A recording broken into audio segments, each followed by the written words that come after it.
हमारी last class में polymorphism और ऑपरेटर ओवरलोडिंग के बारे में सीखा और आज है हमारी ऑब्जेक्ट ओरिएंटेड प्रोग्रामिंग की लास्ट क्लास, जिसमें हम क्लास मेथड्स और स्टैटिक मेथड्स के बारे में डिस्कस करेंगे। इन्हें कहाँ और कब इस्तेमाल करना चाहिए और पाइथन में इनकी क्या इंपॉर्टेंस है, इसके बारे में भी हम आज डिस्कस करेंगे। So let's get started.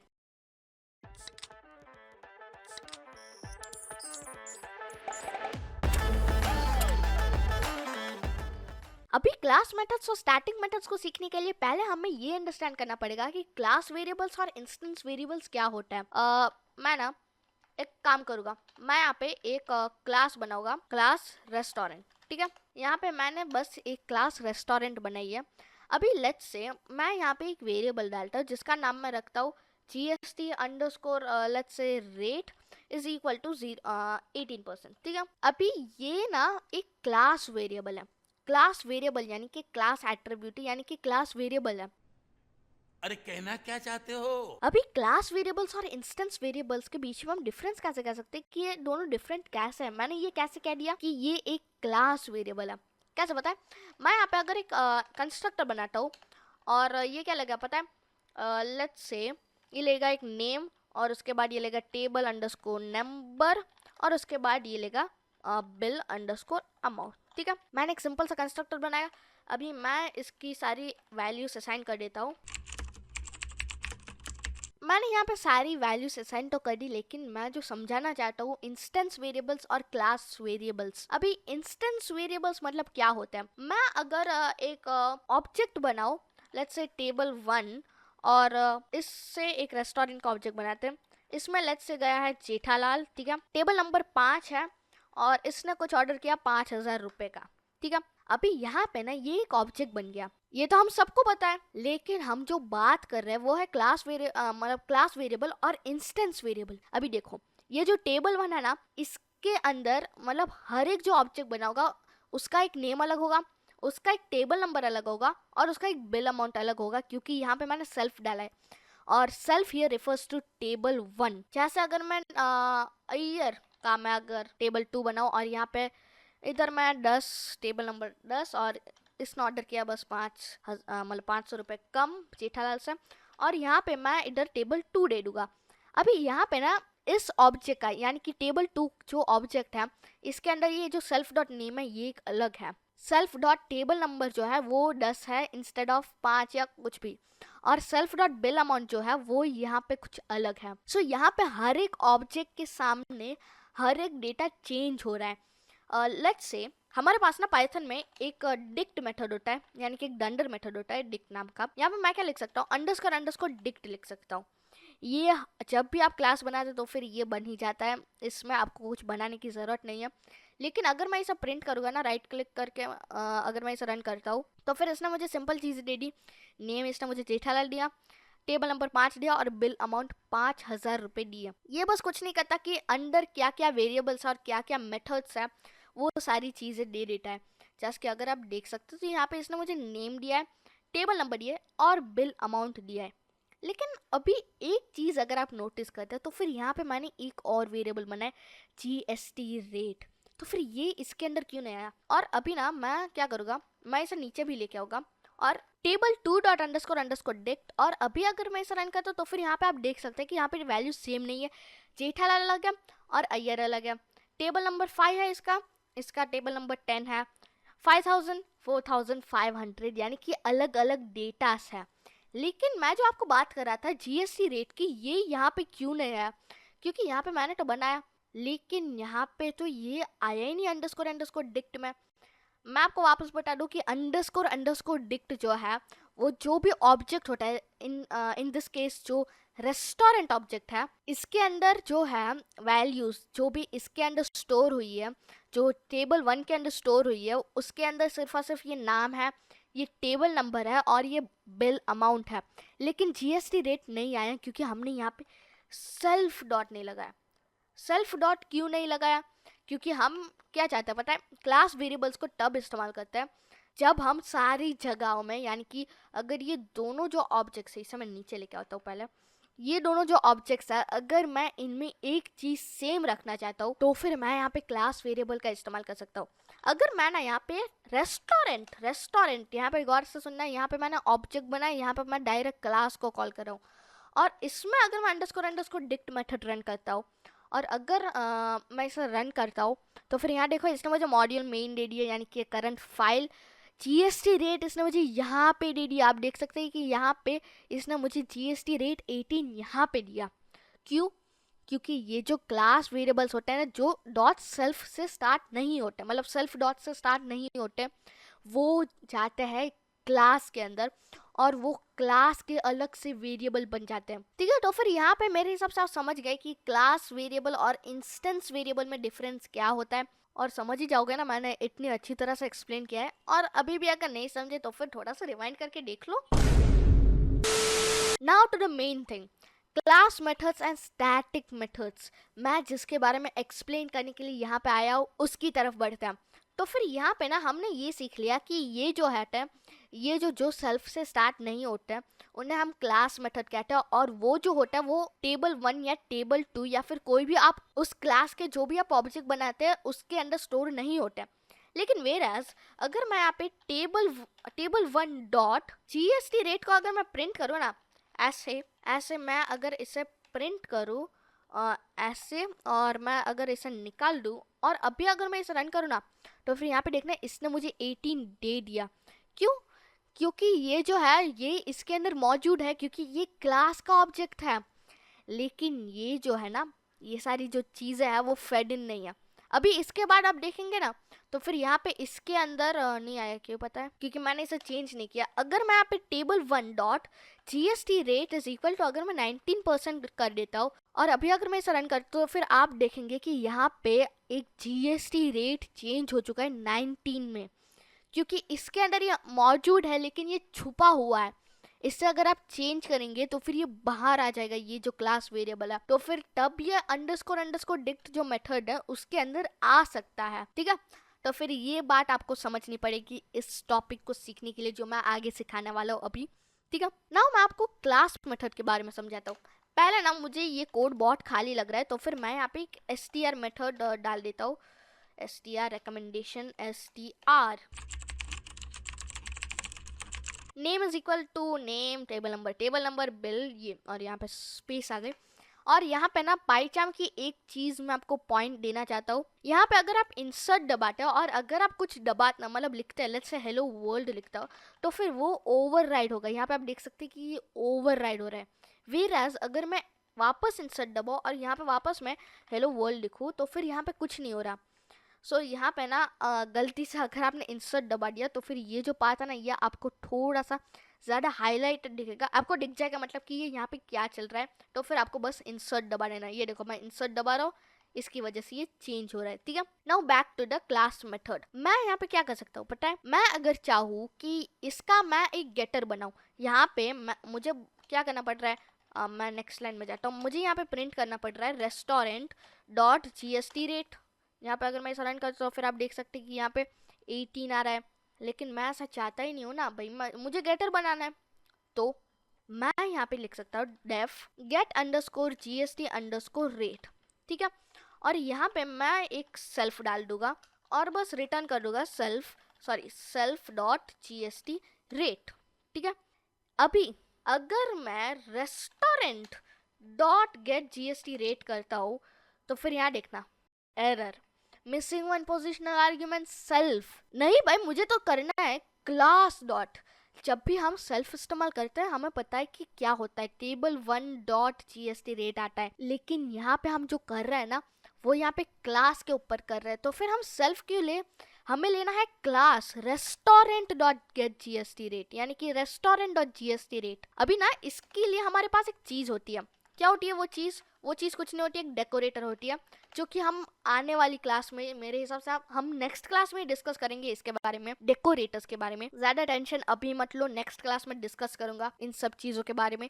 लेकिन नाउ बस आपको ये बस एक डेकोरेटर लगाना है, और यहाँ पे आप सेल्फ की जगह CLS लिख सकते हैं।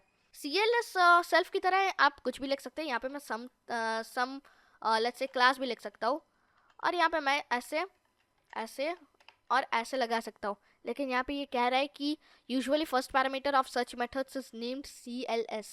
So it's just an convention कि आप ऐसा यूज करें तो फिर अच्छा है, आप कुछ भी लिख सकते हैं जस्ट एज सेल्फ। अभी यहाँ पे अगर मैं इसे रन करता हूँ, अब देखना 18 क्यों आने लगा, क्योंकि यहाँ पे हमने इसे क्लास मेथड बना दिया। और ये जो है ना, ये आपको एक डेकोरेटर इस्तेमाल करना पड़ता है किसी भी मेथड को क्लास मेथड बनाने के लिए। अगर मैं इसे निकाल दूंगा तो फिर ये इसे एक सेल्फ ही मानेगा। यहाँ पे अगर मैं होवर करता हूँ तो फिर ये कहेगा usually first parameter of a method is named self. लेकिन हमें तो क्लास मेथड चाहिए, यानी कि वो क्लास के ऊपर काम कर सके, ये ऑब्जेक्ट के ऊपर काम नहीं कर रहा है। सेल्फ यानी कि table 1 dot gate GST rate, लेकिन वो मैं चाहता ही नहीं हूँ ना। मैं चाहता हूँ कि सब के लिए एक इक्वल रहे एक जीएसटी रेट, जो कि हर एक आदमी जो भी आएगा, हर एक कस्टमर जो भी आएगा, उसके लिए एक जीएसटी रेट तो सेम ही रहेगा, चेंज नहीं होगा। ये हम सबको बताएं। इसलिए मैंने यहाँ पे एक क्लास वेरिएबल बनाया और यहाँ पे क्लास मेथड बनाए, जिससे मैं क्लास वेरिएबल को ले सकूं। अभी मुझे जो भी क्लास के ऊपर काम करना है वो यहाँ पे मैं कर सकता हूँ। ऐसा जरूरी नहीं है कि मैं इधर सिर्फ गेटर और सेटर बना सकता हूँ, सेटर भी बना सकता हूँ, वो मैं अभी आपको सिखाता हूँ। लेकिन यहाँ पे आप कुछ भी कर सकते हैं। लेट्स से हम यहाँ पे अगर डिक्ट मेथड रन करना चाहते हैं इस रेस्टोरेंट क्लास के अंदर, तो फिर वो भी मैं इस मेथड के द्वारा कर सकता हूँ, क्लास मेथड के द्वारा। मुझे बस यहाँ पे CLS देना पड़ेगा। अभी मैं कुछ यहाँ पे और चीज भी इस्तेमाल कर सकता हूँ, let's say something, but just as a programming convention, as a naming convention, इसे यहाँ पे CLS इस्तेमाल किया जाता है। ठीक है, अभी यहाँ पे मैं यहाँ पे एक सेटर भी बनाऊंगा। क्या सेटर बनाऊंगा? मैं यहाँ पे एक क्लास मेथड तो बनाऊंगा ही, लेकिन मैं यहाँ पे लिखूंगा set underscore GST underscore rate. ठीक है, और यहाँ पे मैं अदर वैल्यू भी लूंगा, let's say new underscore rate. ठीक है, शिफ्ट नहीं पकड़ा मैंने, ठीक है सॉरी। सो यहाँ पे न्यू रेट, और यहाँ पे मैं क्या करूँगा, CLS dot GST rate is equal to new rate. अभी अगर मैं यहाँ पे एक ऐसा अगर मैं इसे प्रिंट करता हूँ, क्योंकि ये जो अब तक मुझे आउटपुट आ रहा था वो बहुत लोगों ने नोटिस किया होगा, मैंने सिर्फ नहीं किया। मुझे बस यहाँ पे रेस्टोरेंट और यहाँ पे मुझे इसे क्लोज करना पड़ेगा, क्योंकि ये जो है ना ये रिटर्न कर रहा है। ठीक है, और ये जो है ना मुझे ये लाइन्स पसंद नहीं है, इसलिए मैंने इसे निकाल दिया। और अभी मैं यहाँ पे restaurant dot set GST rate, let's say next year कुछ जीएसटी का रेट बढ़ गया या फिर घट गया। होप करता है कि अगर घट गया तो फिर यहाँ पे ये 12% अगर आ गया, ठीक है, ये डेमोन्स्ट्रेशन पर्पस के लिए कह रहा हूँ, ठीक है, सीरियसली मत ले लेना। ठीक है, और यहाँ पे अगर मैं restaurant dot gate GST rate करता हूँ, अभी मेरे हिसाब से आप समझ रहे हैं कि यहाँ पे कोड क्या चल रहा है। यहाँ पे ये जो है ये पुराना जीएसटी रेट है, और यहाँ पे ये जो जीएसटी रेट है यहाँ पे मैं इसे सेटर लगा के इस वैल्यू को सेट कर रहा हूँ, चेंज कर रहा हूँ। और यहाँ पे ये जो है वो वापस ढूंढ रहा हूँ, मतलब जीएसटी रेट को वापस पा रहा हूँ। तो फिर आप देख सकते हैं कि यहाँ पे 18 है, उसके बाद 12 हो गया, यानी कि नेक्स्ट ईयर लेट्स से अगर जीएसटी रेट 12 हो गया तो फिर हम ऐसे सेट कर सकते हैं, हमें मैन्युअली सेट करने की जरूरत नहीं है। ये तो हो गई भाई क्लास मेथड की बातें। अभी हम सीखते हैं ना स्टैटिक मेथड्स। स्टैटिक मेथड्स मतलब मैं यहाँ पे स्टैटिक मेथड बना सकता हूँ, लेकिन स्टैटिक मेथड करता क्या है, ये एक सबसे बड़ा सवाल है कि स्टैटिक मेथड है क्या। स्टैटिक मेथड क्या है पता है? अभी इसे सुनने के बाद आपको लगेगा कि ये स्टैटिक मेथड है, इसे इतना वर्ड मतलब इतना अच्छा वर्ड दिया है, और ये क्या काम करता है। स्टैटिक मेथड्स जो होता है वो एक फंक्शन होता है विदाउट एनी सेल्फ और CLS। लेट्स से मुझे कैलकुलेट करना है जीएसटी, तो फिर वो मैं कैसे कर सकता हूँ? मुझे बस यहाँ पे एक मेथड बनाना पड़ेगा, कैलकुलेट अंडरस्कोर जीएसटी, और यहाँ पे मुझे एक लेना पड़ेगा, मुझे एक बिल अमाउंट लेना पड़ेगा, बिल अंडरस्कोर अमाउंट, और उसके बाद मुझे लेना पड़ेगा एक रेट। ठीक है, मतलब जीएसटी का रेट। अभी मैं क्या करूँगा, मैं यहाँ पे बस रिटर्न करूँगा bill amount into rate divide 100। ठीक है, यहाँ पे मैं इसे परसेंटेज से मतलब कर रहा हूँ कि 12%, लेट्स से 18% है। यहाँ पे देखो, यहाँ पे 18 लिखा है, तो फिर हमें 18% चाहिए, इसीलिए मैं इसे डिवाइड 100 कर रहा हूँ ताकि ये 0.18 बन जाए, यानी कि 0.18 बन जाए, जिससे लेट्स से बिल अमाउंट 5000 बनाए, तो फिर उसका 18% अगर ऐड करें तो फिर कुछ होता होगा, कुछ भी वैल्यू मुझे वो चाहिए। और इसे करने की जगह हम यहाँ पे ऐसे भी लिख सकते हैं, इससे हम 18 दे, इसकी जगह हम 0.18 और यहाँ पे 0.12 दे सकते हैं। ठीक है, तो यहाँ पे मैं 0.12 दे देता हूँ। लेकिन यहाँ पे एक चीज़ का गौर रखना कि अगर आप यहाँ पे सिर्फ 12 लिख रहे हैं तो फिर यहाँ पे 12 डिवाइड 100 भी कर दे, लेकिन अगर आप 0.12 लिख रहे हैं 0.12 तो फिर आपको ये डिवाइड 100 करने की जरूरत नहीं है। और यहाँ पे अगर मैं यहाँ पे होवर करता हूँ ना, तो फिर ये मुझे कहेगा मेथड कैलकुलेट जीएसटी में बी स्टैटिक। मैं इस मेक मेथड स्टैटिक कर सकता हूँ। अभी ये जो है ये बाहर आ गया। कैसे? मतलब ये क्या चल रहा है, मुझे कुछ समझ में नहीं आ रहा। मैं आपको बहुत अच्छी तरह से समझाता हूँ, क्योंकि मेरा काम ही आपको समझाना। यहाँ पे आप जो देख रहे हैं ना, यहाँ पे सेल्फ नहीं इस्तेमाल हो रहा है, यहाँ पे क्लास भी इस्तेमाल नहीं हो रहा है, तो फिर हम खाली इसे ले क्यों, यानी कि इसे ले ही क्यों यहाँ पे, हम समझे? यहाँ पे अगर मैं सेल्फ का इस्तेमाल ही नहीं कर रहा हूँ, तो अभी अगर मैं इसे निकाल देता हूँ तो फिर ये मुझे कहेगा कि सेल्फ जो है, मतलब ये सेल्फ विल अमाउंट है। अभी ये क्या चल रहा है भाई, मुझे कुछ समझ में नहीं आएगा। क्या मतलब ये पाइथन कहेगा या फिर पाइथन कहेगा कि सेल्फ को रेट से कैसे मल्टीप्लाई करूँ भाई? ये जो टेबल 1 है या फिर जो भी है, उससे मैं रेट से कैसे मल्टीप्लाई करूँ? ऑपरेटर ओवरलोडिंग हम करेंगे, लेकिन हमें क्या चाहिए? हमें यहाँ पे बिल अमाउंट चाहिए, लेकिन हमें सेल्फ यहाँ पे मैं कर सकता हूँ, बिल्कुल सही, यहाँ पे मैं सेल्फ ले सकता हूँ, लेकिन मैं इसे यूज नहीं कर रहा, तो फिर ये यूजलेस बन जाता है। तो फिर मैं यहाँ पे इस प्रॉब्लम को सॉल्व करने के लिए मैं यहाँ पे स्टैटिक मेथड लिख सकता हूँ।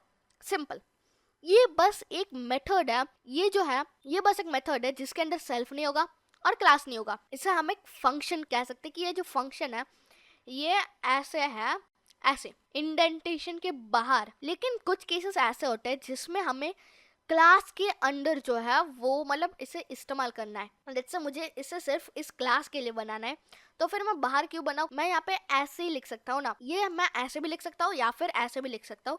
Just for our convenience we keep it here, ठीक है। और यहाँ पे ना मैं कैलकुलेट कर सकता हूँ, मैं यहाँ पे प्रिंट कर सकता हूँ, print calculate GST, restaurant dot calculate GST, और यहाँ पे मैं अमाउंट दे दूंगा। क्या अमाउंट होगा? वो होगा table one dot bill amount, ठीक है। और दूसरी जो वैल्यू होगी वो होगी restaurant dot gate GST rate. मतलब ये जो बिल अमाउंट है वो है कितना बिल हुआ है, और वो हम मल्टीप्लाई मतलब ऐड करेंगे, सॉरी यहाँ पे ऐड करना है ना, सॉरी मल्टीप्लाई करना है, सॉरी हम ऐड कर रहे हैं इतने परसेंटेज को, यानी कि ये जो 18.18 यानी कि जो 18% है उससे हम मल्टीप्लाई कर रहे हैं बिल अमाउंट से। ये सबको फंडा पता है। और यहाँ पे आप देख सकते हैं कि ये 5,000 का बिल था, और इसने कुछ कैलकुलेट करके इधर 600 क्यों आ गया, मैं कुछ समझा नहीं। ओके, मैं समझ गया।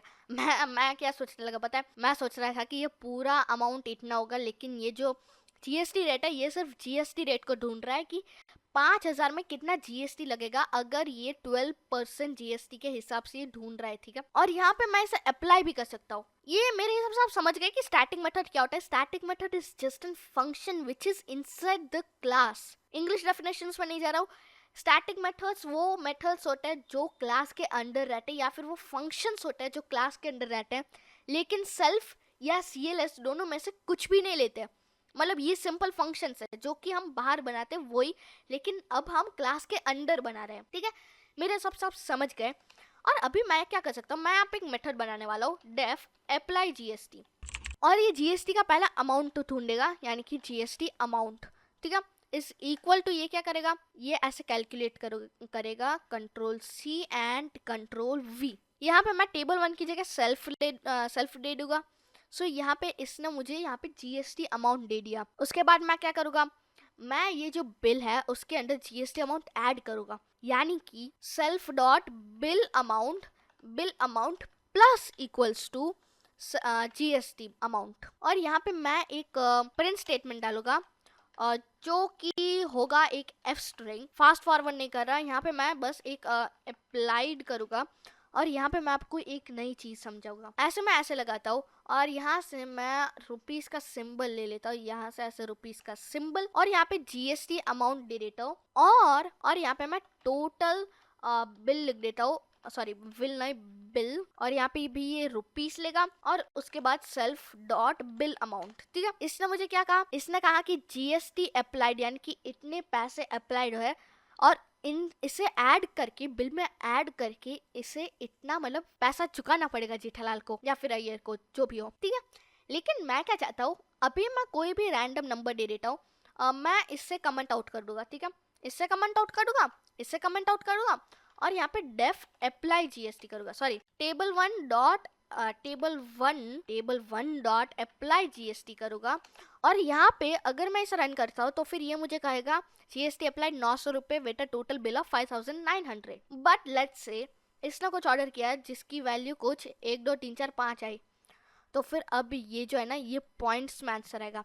अभी ये तो ठीक है, यहाँ पे ये नॉर्मल 1 पॉइंट में आ रहा है, लेकिन अगर कोई बड़ा सा नंबर है, कुछ नंबर है, लेट्स से अगर कुछ ऐसा नंबर है, मैं बस ट्राई कर रहा हूँ कि 2 से ज़्यादा डेसिमल प्लेसेस में आए, ऐसे डाल देता है थोड़ा सा मिर्च मसाला, तो यहाँ पे भी नहीं हो रहा, जो भी हो। बट इन सम केसेस क्या हो सकता है कि यहाँ पे ये जो डेसिमल प्लेसेस होता है ना, वो ये बहुत ज्यादा बढ़ जाता है, मतलब 10 डिजिट तक पहुंच जाते हैं। जैसे अगर 22/7 पाई का फॉर्मूला ले तो फिर वो बहुत ही आगे चला जाता है, हमें वो नहीं चाहिए, हमें बस लास्ट के 2 डेसिमल प्लेसेस चाहिए। तो फिर वो हम कैसे कर सकते हैं, हमें बस यहाँ पे क्या लिखना पड़ेगा पता है, :2f, मतलब ये क्या करेगा 2 डेसिमल प्लेसेस में इसे राउंड ऑफ करेगा। मैं यहाँ पे भी :2f लगा दूंगा। f मतलब इसे हम स्ट्रिंग फॉर्मेटिंग कहते हैं, ठीक है। और ये जो है f यानी कि मतलब ऐसे आपको f लिखना पड़ेगा, और यहाँ पे 2 यानी कि कितने डेसिमल प्लेसेस चाहिए। अगर मैं यहाँ पे 1 लिख देता हूँ, और यहाँ पे आप देख सकते हैं कि यहाँ पे पहले ये 2 डेसिमल प्लेसेस आ रहा था, मैं यहाँ पे कहीं लगा भी दूंगा, लेकिन यहाँ पे आप देख सकते हैं कि सिर्फ 1 डेसिमल प्लेस में आया। यहाँ पे 2 लगाया इसीलिए 2 आया, लेकिन अगर मैं इधर 1 लगाता हूँ और अगर मैं इसे रन करता हूँ तो फिर यहाँ देख सकते हैं कि यहाँ पे सिर्फ 1 डिजिट आया। क्यों आया सिर्फ 1 ही डिजिट? यहाँ पे मैं कॉमा लगा देता हूँ, थोड़ा सा कंफ्यूजन हो रहा है। एक इसीलिए है क्योंकि मैंने इसे फॉर्मेट कर दिया। अभी आपको ये मतलब ये थोड़ा सा आपको आना चाहिए, अगर आपको नहीं आता तो फिर आप ऑनलाइन देख सकते हैं कैसे इसे करते हैं, लेकिन इट्स मतलब आपको आना चाहिए, बेसिक मैथमेटिक्स है, ठीक है। यहाँ पे जीएसटी अप्लाइड, और यहाँ पे मैं ज्यादा नहीं डालूंगा, बस 5000 डालूंगा, ठीक है। 50,000 भी नहीं, 50,000 का कौन खाना खाता है। यहाँ पे आप देख सकते हैं जीएसटी अप्लाइड 900 रुपए और टोटल बिल जो है 5,900 रुपीज। सो मेरे हिसाब से आप समझ गए कि क्लास मेथड्स और स्टैटिक मेथड्स क्या होते हैं। आशा करता हूँ कि आपको ये समझ में आए, और समझ में आ भी गया होगा मेरे हिसाब से। सो आज के लिए सिर्फ इतना ही, एंड थैंक्स फॉर वॉचिंग।